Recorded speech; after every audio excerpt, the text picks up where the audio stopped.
Assalamualaikum warahmatullahi wabarakatuh. Perkenalkan, nama saya Dea Rukmawati dengan NIM 18612011558 dari kelas IF Pemasaran.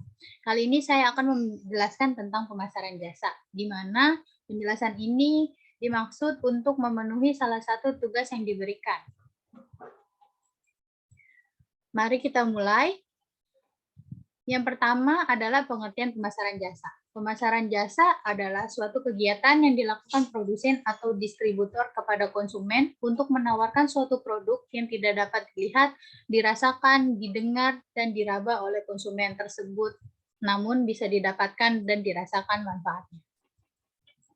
Selanjutnya ada tentang karakteristik jasa. Karakteristik jasa dibagi menjadi 4 karakteristik. Yang pertama, tidak terwujud. Tidak terwujud ini menjadi karakteristik khas dan sekaligus menjadi kekuatan, sebab dengan bentuknya yang tanpa fisik, maka pengguna jasa baru bisa merasakan keberadaan dan manfaatnya setelah melakukan pembayaran atau pembelian. Yang kedua ada tidak terpisahkan. Karakteristik kedua ini tidak terpisahkan atau sering disebut dengan istilah inseparability. Karakter ini dimiliki karena memang sifat jasa yang tidak bisa dipisahkan dari penyedia jasa. Yang ketiga ada bervariasi, disebut dengan istilah variability, artinya produk tidak berfisik seperti jasa atau layanan sifat variatif, bergantung pada faktornya.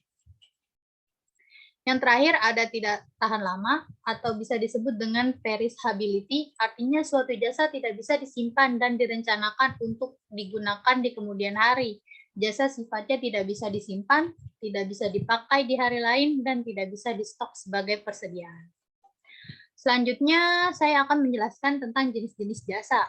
Jenis-jenis jasa berdasarkan segmen pasar yang pertama. Jenis jasa ini didasarkan pada segmen pasar dan terbagi menjadi 2, yaitu jasa kepada konsumen, yakni layanan yang diberikan kepada konsumen atau pengguna jasa secara langsung dan personal. Misalnya, jasa cleaning tadi yang ditujukan untuk perorangan. Yang kedua, jasa kepada organisasi atau perusahaan, sehingga penyedia jasa bisa memberikan layanan kepada perusahaan atau organisasi, misalnya jasa akuntansi dan perpajakan, jasa konsultasi manajemen, dan lain-lain. Selanjutnya berdasarkan tingkat perwujudan. Jenis kedua didasarkan pada tingkat perwujudan dan terbagi menjadi beberapa jenis, yaitu yang pertama jasa penyewaan atau rental, sehingga penyedia jasa menyewakan suatu barang, misalnya menyewakan DVD, perlengkapan bayi, dan lain-lain. Yang kedua ada jasa reparasi, yakni jasa untuk memperbaiki atau reparasi barang yang dimiliki pengguna jasa, misalnya servis perbaikan jam, servis kulkas, TV, dan lain-lain. Yang ketiga ada jasa personal, yakni penyedia jasa menawarkan layanan personal seperti jasa pribadi, pengasuh bayi, pembersih rumah, dan lain-lain. Yang selanjutnya ada berdasarkan keterampilan penyedia jasa. Jenis ketiga adalah didasarkan pada keterampilan dari penyedia jasa dan terbagi menjadi 2 jenis, yaitu yang pertama jasa profesional, di mana penyedia jasa sudah memiliki legalitas maupun sertifikat. Misalnya jasa akuntansi dan perpajakan yang tidak bisa dilakukan oleh semua orang.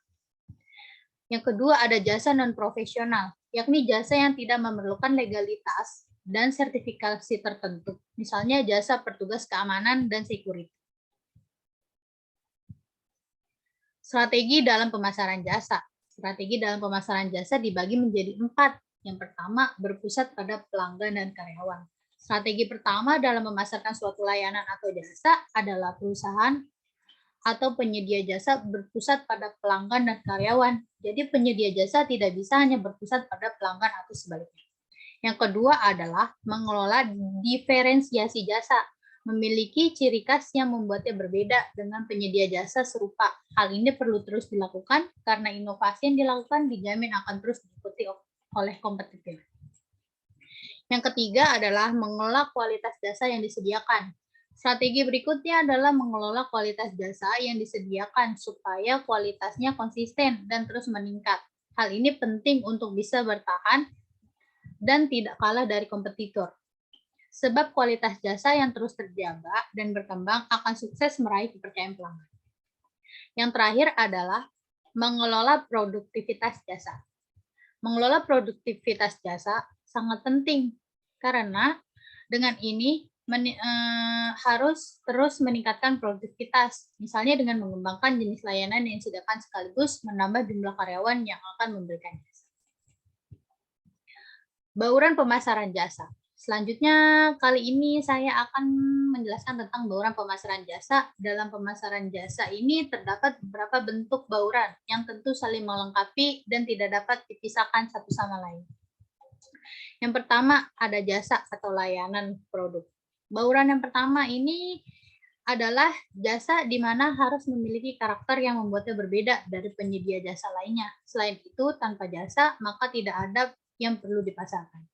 Yang kedua, ada harga. Bauran kedua adalah harga, yakni semua jasa yang disediakan ada bandrol harganya. Yang ketiga, ada tempat. Penyedia atau pemberi jasa tetap memerlukan tempat, dan tempat ini disesuaikan dengan jenis jasa yang disediakan. Yang keempat, ada promosi. Memasarkan jasa tentu tetap penting dan harus mampu menyampaikan keunggulan dan manfaat dari jasa yang disediakan. Yang kelima, ada proses, yakni bagaimana proses menyampaikan dan melaksanakan pembeda dari jasa kepada pengguna jasa. Yang terakhir, ada pelayanan konsumen, yakni penyedia layanan layanan pra dan pasca transaksi pengguna jasa oleh pelanggan.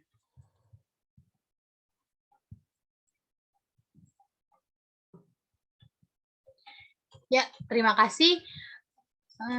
Sekian presentasi atau penjelasan materi tentang pemasaran jasa dari saya. Kurang lebihnya mohon maaf. Wabillahi taufiq walhidayah. Wassalamualaikum warahmatullahi wabarakatuh.